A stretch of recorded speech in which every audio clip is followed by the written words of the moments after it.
Hello, hello, hello. Wow. I greet you all wherever you are. Eid Mubarak. Welcome to Story Yangu, my scars, my pride YouTube channel. Here is where we discuss life experiences lived in addiction and mental health. Here, we look at it by engaging you in educative, inspiring, and entertaining content. I am your host, Missionary Denis Kiama, a social welfare officer at Kamiti Medium Security Prison, working for Kenya Prison Service, a recovery coach, and an upcoming psychologist, a recovered drug addict, a motivational speaker, also a mental health trainer and champion, the executive director for Youth Against Drug Abuse, as well as the founder of this noble NGO. Last but not least, a corporate MC. I welcome you all to this channel as we start off, because I'm reminded the Lord is there to be covered by us. The whole of this month we've had Ramadan, and my question to you is, what have you taught yourself? In the previous years, people have thought, probably our brothers and sisters in the Muslim religion don't suffer mental health as well, don't suffer addictions or other forms of addictions. May it be substance or any other type of addiction. But I'm here today to introduce you and to help you go through all these challenges of life. When you talk of mental health, it encompasses a diverse of our lives. Remember, we talk of the 8 elements of mental health that I wouldn't like us to talk about today. Reason why? It is a journey and a process. It is not a one-day event. From today, we shall walk through a certain process to understanding the real us by engaging content that is entertaining from people that are lived examples, I being one of them. And people ask me, Denis, how is your journey? How was it? How is your recovery process? All this you will get nowhere else but here, as we share our scars. Today, I wouldn't like to talk much because it's just a day to create a rapport. It's just a day for us to get introduced to one another. I thank you, my viewers, those that have been taking stock of me on Facebook, TikTok, WhatsApp, media coverages, and even physically coming to your places of work, to your places of worship, to the society, to share what I refer to as my scars, my pride. I know I'm not alone. There are other brothers and sisters in line that have got scars that God has turned them to be their pride. You may be sitting there and asking, why did I, or why did you pass through what you passed in life? And remember the power of attraction that talks of you attract what you give.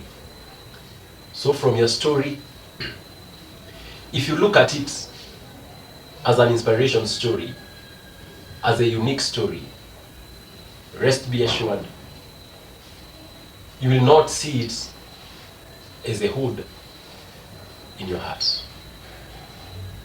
Personally, the content that I will be sharing The examples that I'll be referring to are my own personal experiences and examples. I stand tall and let people know, but even before you judge me, I am proud of my scars. In Swahili, we say, Story Yangu. Brother, my sister, wherever you are watching me from, ask yourself today, what is unique about you? What is that uniqueness that is in you? It's not in your brother. No one else in this world shares. And that's who God created you to be. Also remember, if you try to copy someone's life, then you'll be putting effort that will lead up to futility. You will not achieve the original you. I know people are many that have walked the recovery journey and still walking. I know there are people that have tested the side of addiction. For me, Denis, I've tested alcohol and substance abuse addiction. Something that God has helped me transform to boldly share it with love. It takes courage.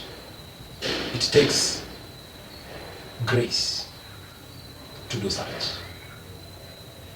But remember, the more you share, the more you heal. A saying says, hurt people, hurt people, hurt people. Or hurting people, hurt people. It's my prayer that as you are sitting there and probably thinking,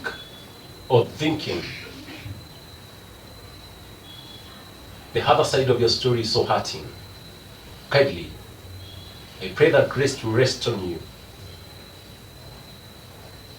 From the hearts of your past, you will touch, you will transform, you will empower, you will educate, and you will raise alive. Dear Story Yangu, my scars, my pride, expect nothing much. I would like us to be real.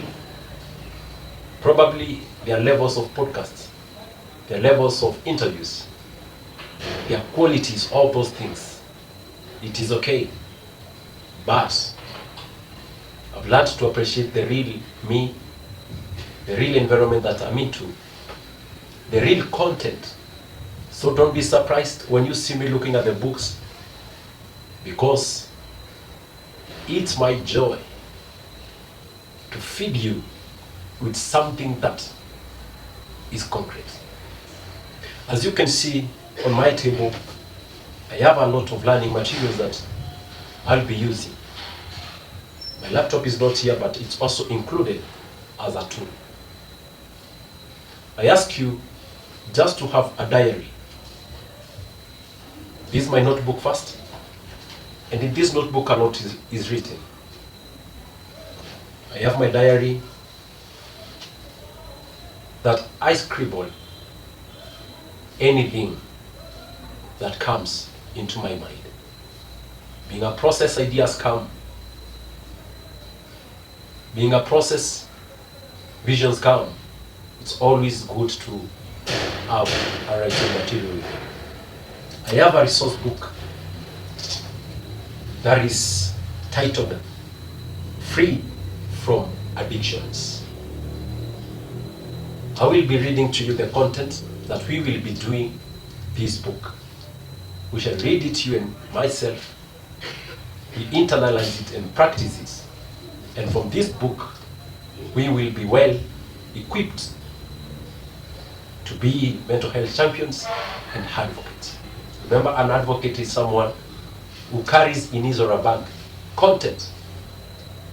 Whether an advocate of the High Court, he or she carries content that equips him or her to stand confidently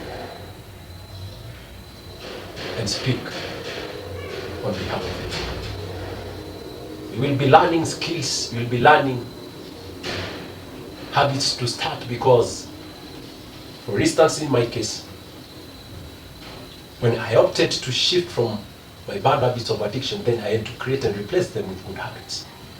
And reading is one of the habits. I don't read because I have an exam. As much as I'm taking my psychology course, I spend time to read magazines. And the Parents magazine is now out. Thank you to Dr. Siamanta, who offered this as a gift to me. You can transform your reading culture to money. Yeah? Don't be amazed. That's how it is. So ladies and gentlemen, as I started by highlighting today, it is just a day to introduce myself, Denis, to you. Thereafter, we will see the content that we shall be doing together. It's divided into seasons, and every season has got episodes. For instance, today we are just doing introduction of this channel. Today, next we will be doing introduction of Yada. Yada is the lion inside of me.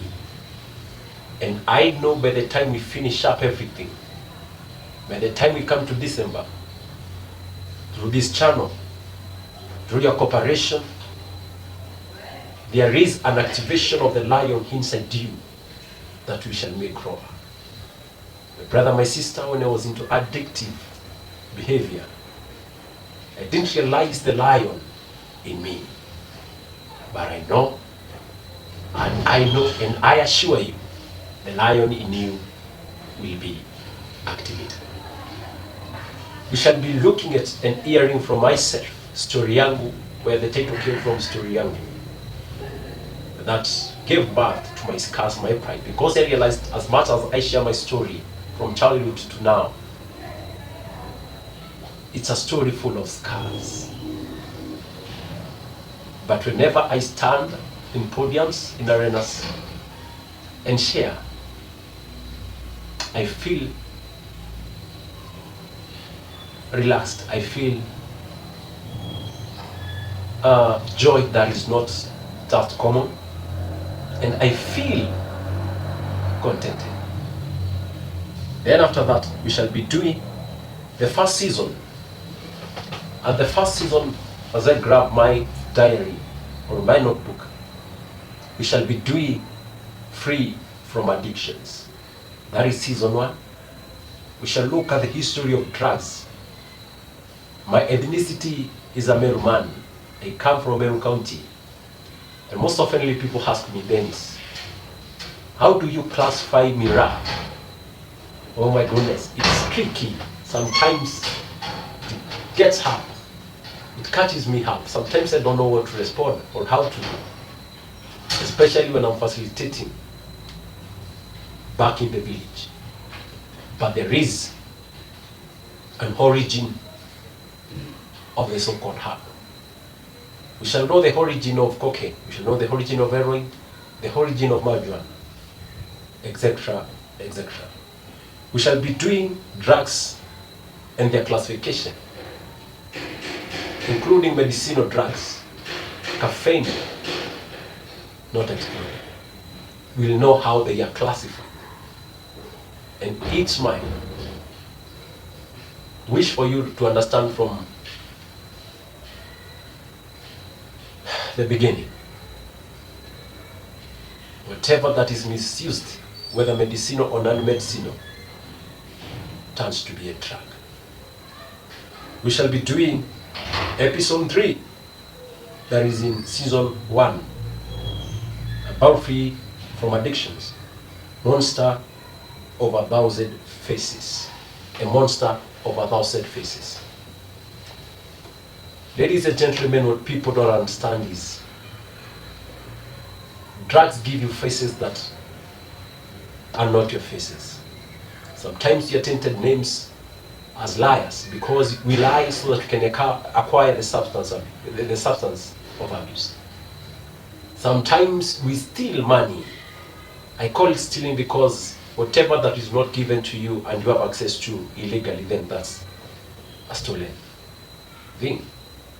But you don't access them illegally because probably accessing money from your mother or your father, from work, from whichever place illegally, or by breaking into, because it's our desire. No, it's because the urge, the cravings are so high and we need to satisfy them. So we are called thieves. All these are faces that don't belong to us. These days we've seen something that is rising so high. Drugs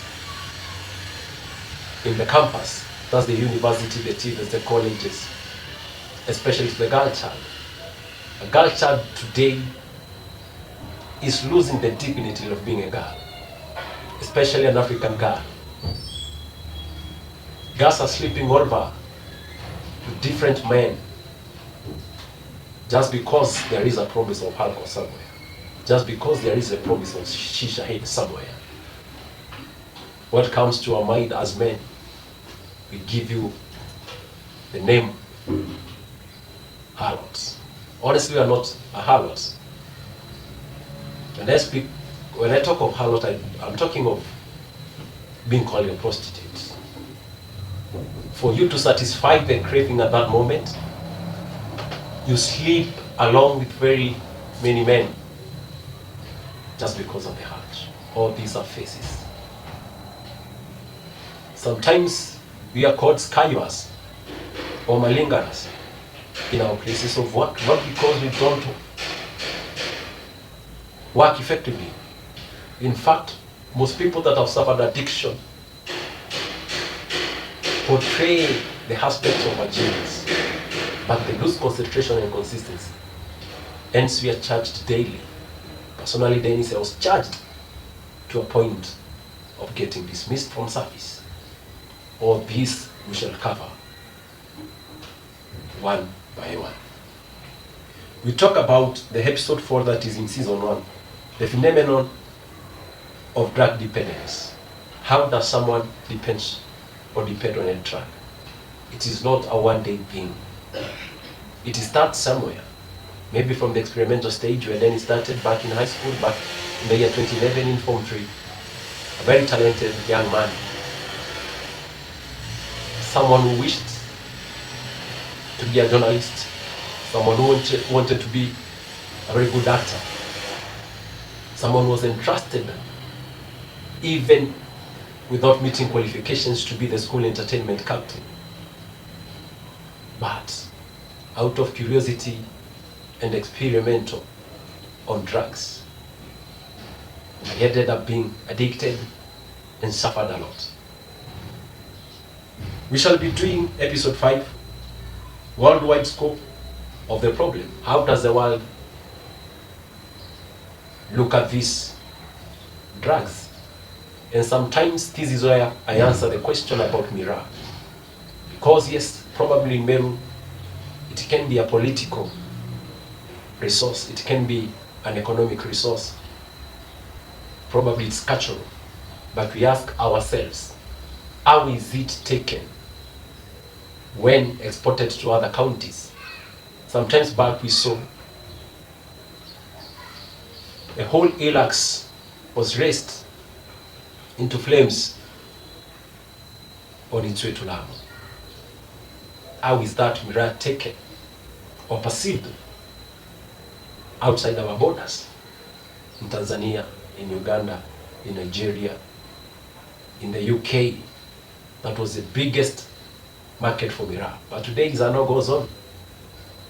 So sometimes there is how we can perceive a drug, but also it's good to understand how does the world perceive it. We shall be talking about cannabis, marijuana, and hashish. Oh my goodness. We only talk, and most importantly, this goes to the youths, who always say King Solomon used it to be wise. Others say the great reggae vibes and lyrics come from someone who has sniffed probably bang, who has smoked bang. Whatever we may say, we will see how do people that are dependent on drugs justify their use. It's very correct. Cannabis is medicinal. But remember, it contains more than 400 chemicals. And just only one chemical that is used, and when it's extracted, it's used for medicinal purpose. All the rest are useless, addictive, and dangerous to our health. We shall be talking about cocaine, we shall be talking about heroin, and other drugs. People talk of cough syrups. I've seen people chew cups using cough syrup. It's not alcohol. It's medicated, yes, but it's abused. Sleeping pills, sedatives, etc., etc. Episode 10, we shall be doing the most widely used drug. Ask yourself, which is the most widely used drug in your community, in your place of work, anywhere you are. Which is this drug that is commonly used? Probably where I work, alcohol is commonly used. Probably in Kenya, alcohol is commonly used. So we shall doing a classification of them all. Episode 12 of season 1, we shall be looking at why do people take drugs. People take drugs for many reasons. I, Denis, I took them because of low self-esteem. I took them because I wanted to belong. I took them because of the frustrations of life.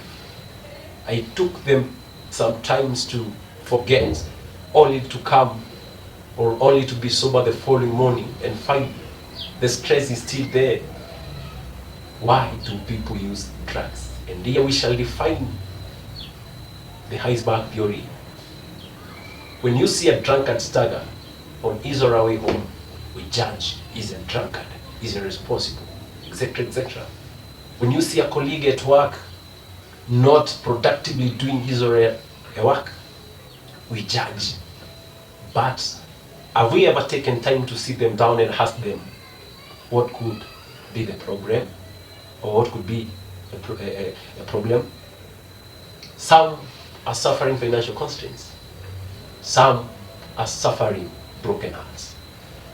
All this shall be captured. This shall be captured.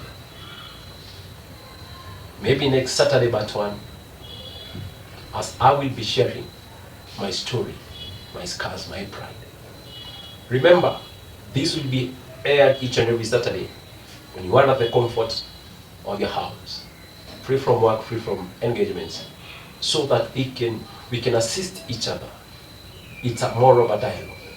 Hit my like button, share widely, reach me through inbox. I will be sharing my number to you, whereby you can talk to me directly, because I know sometimes we suffer but we are unable to speak it out. But I'm here because I've been into the same pits to tell you and to show you there is light, especially in sharing. We shall be doing drugs and youth. It's an episode that is captured in season 1. Every person, irrespective of age, has been introduced to drugs in one or the other. Sometimes back like a month ago, I saw a clip of a small boy tried using bang, a grade 9 pupil. But we all know the youth is the backbone of this nation, and it is the most affected. And that's why God helped me come up with this organization, Youth Against Drug Abuse Kenya. As much as we look and as much as we focus to empower everybody, irrespective of the age bracket, empowering, equipping, and educating our youth strengthens the backbone of this country. We shall be talking about preventing and conquering consumption and addiction. And remember, English says prevention is better than cure. I wouldn't like most of us to get to a point of seeking probably home care treatment. When I talk of home care, I'm talking about rehab. It is not bad. I highly recommend it. However, it is expensive. True be told.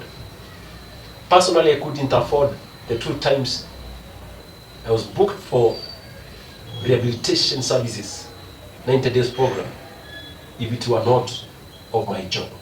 The medical cover for Kenya Prison Service is the one that took full charge. How about you sitting somewhere and you can't have access to probably a medical cover? Probably your family is not stable to help you seek such services. It's better to prevent before it gets to that place. Season 2, we shall be doing purely tobacco. This will surprise you.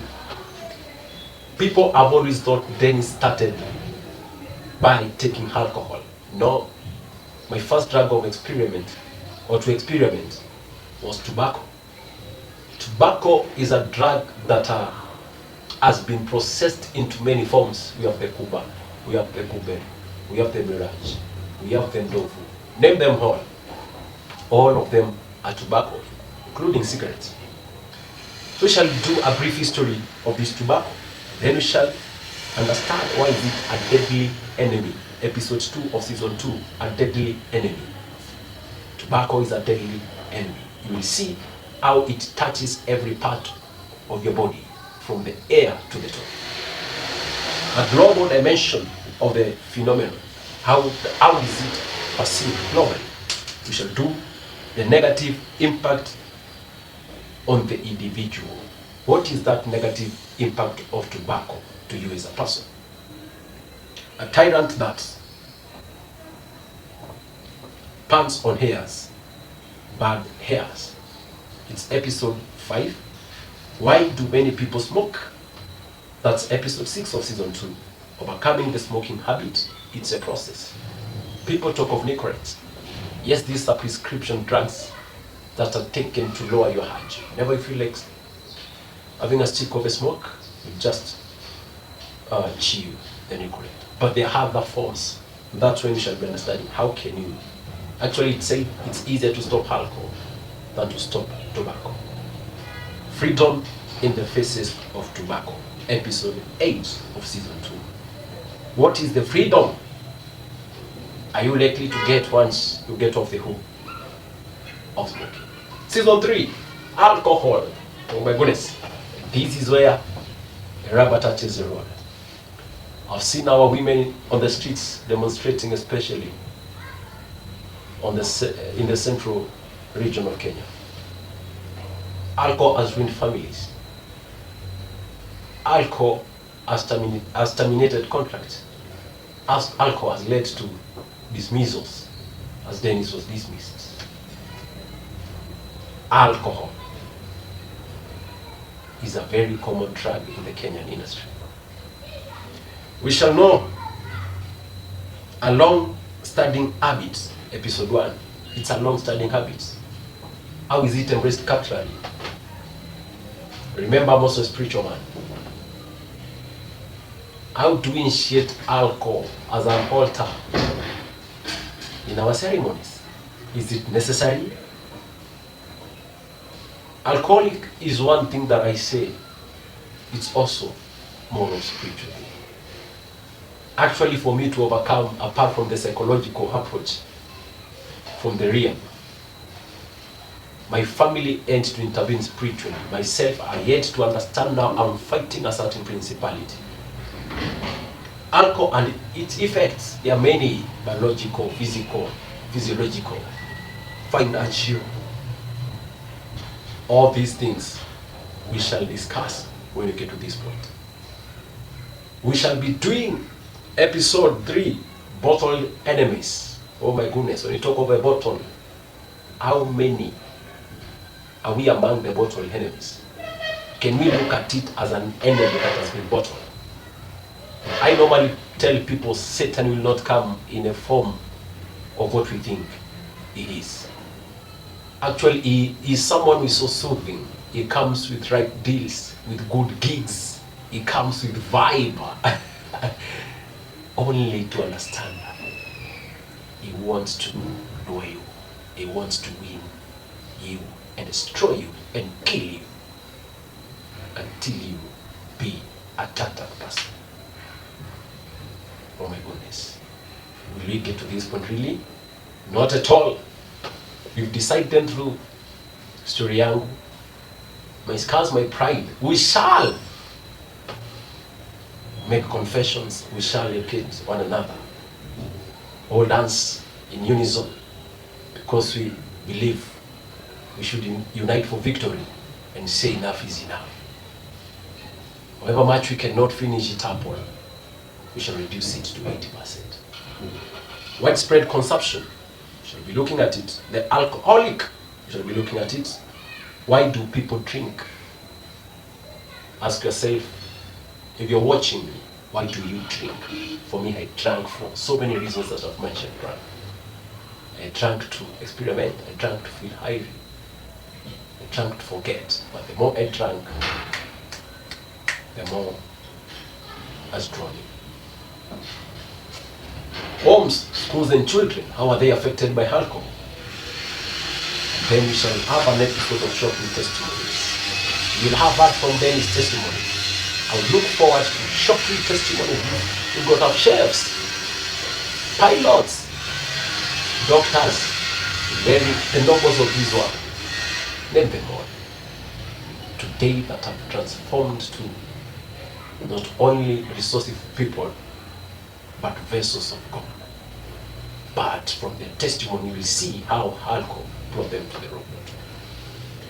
Shall be doing therapies against alcoholism. You are there. That episode will take like a month or two just to volunteer to take ourselves through therapies. Even we people in recovery need these therapies to remind ourselves that the disease of addiction still lies in ourselves. We shall be talking about free from alcohol. Like now, I'm a proud son of my parents. They look at me and say, God has done it for us. Because I'm free.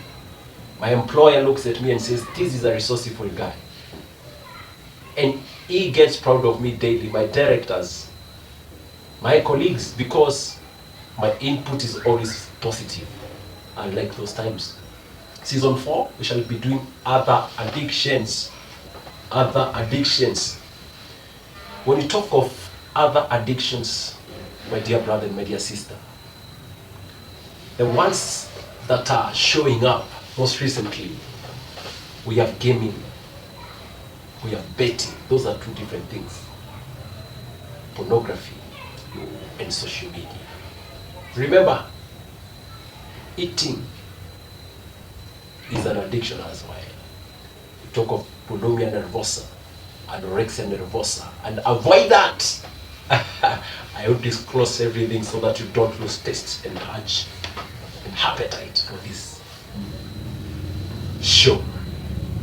When we talk of other addictions, we have new addictions. Episode 1, we shall learn them.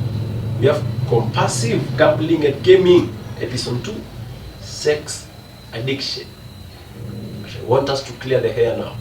People say if you're not addicted to alcohol, then you're addicted to women or women to men. That's a justification. What comes with addiction is the personal urge to feel a certain void in you. You are a Muslim, you are a Christian. That void can only be filled by you understanding your purpose or not. By you understanding why you are you and asking the higher power to walk hand in hand with you. You can fill that void by doing volunteerism in community development work, engagements in the mosque, in the church, engagements maybe at your place of work, just to fill that void. We cope wrongly and justify. The only way to make us feel good, the only way to make us feel complete is by indulging into alcohol and substance abuse or any other form of addiction, maybe sex. No. We will come to that. We shall be talking about workaholism. There are people who work from 6 a.m. to 6 a.m. the following day. They carry office work to their homes. You need time to rest, my dear brother, my dear sister. You cannot do it all. Actually, someone reminded me, Denis, as much as God has given you a special gift, there is no time that He will transform everybody. So it's you to understand you are called for a specific people, for a certain group, not everyone. I work at Kamiti medium prisons, but as much as I do the advocacy, even with the Kenya Prison Service Welfare Directorate, I know I will visit people, I will visit stations. When I do the same in Meru, my community, when I do the same in Mombasa, Kisii, I know I'm not going to transform the entire county. Nor can I transform the entire department, not at all. There is a soul specifically prepared for you. Other addictives and behaviors, that is episode 5 of season 4, and free from addiction, episode 6 of season 4. We have season 5 about ends. We have to remind ourselves ends is still there. It's like when COVID came, people forgot there is ends, and people are lying all over. I wouldn't like to mention some lyrics of a song, a common DNZ song that was sung by a millennial. Yeah? Watu wananinini kila mahali kama mambuzi. I wouldn't like to mention them publicly because I know this is a channel that is not by many. So when you talk of ends, how did the plague begin? It's a plague. All right. In the presence of HIV, that is episode 2. How the AIDS virus is transmitted, episode 3. Widespread pandemic, episode 4. Risk behavior, episode 5.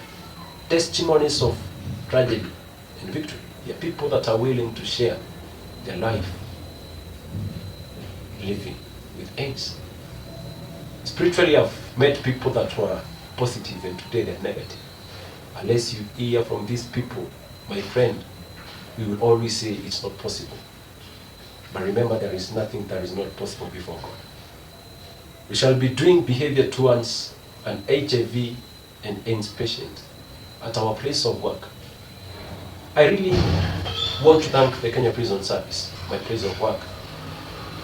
Almost in every office, there is a reminder, there is a sticker reminding us, even people that live with AIDS are people too. Actually it's so specific, even officers with AIDS are people too. We shall see that. And then we shall be doing therapy and prevention. I don't know if you understand what is being talked about, whether AIDS, whether addiction, maybe substance or non-substance addictions. It's more of prevention. It's a high time that we stand tall and do a lot of advocacy, a lot of prevention. And people ask, do I need an organization to do this? No. The introduction of doing things by this universe, at times I say, did not do us justice. God has equipped us in a special way to initiate some things. You don't need a big gathering. You don't need very big resources to do the prevention gospel. Season 6, an effective remedy of all that we've talked about. That's why I started by telling you, this is a place that I would like us to observe quietness.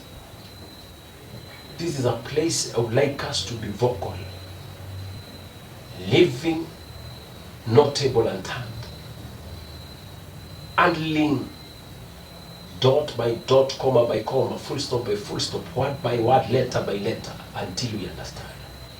So, in season 6, about effective remedy, we shall do 6 episodes. Number 1, addiction is reversible. you can reverse. And honestly, guys, if you can see me, I believe me addiction is reversible. And that's where we talk of my scars, my friend, the scars that were so hurtful. When we talk of a scar, this is something that was initiated with a lot of pain, but the same pain can be reversed to the source of joy.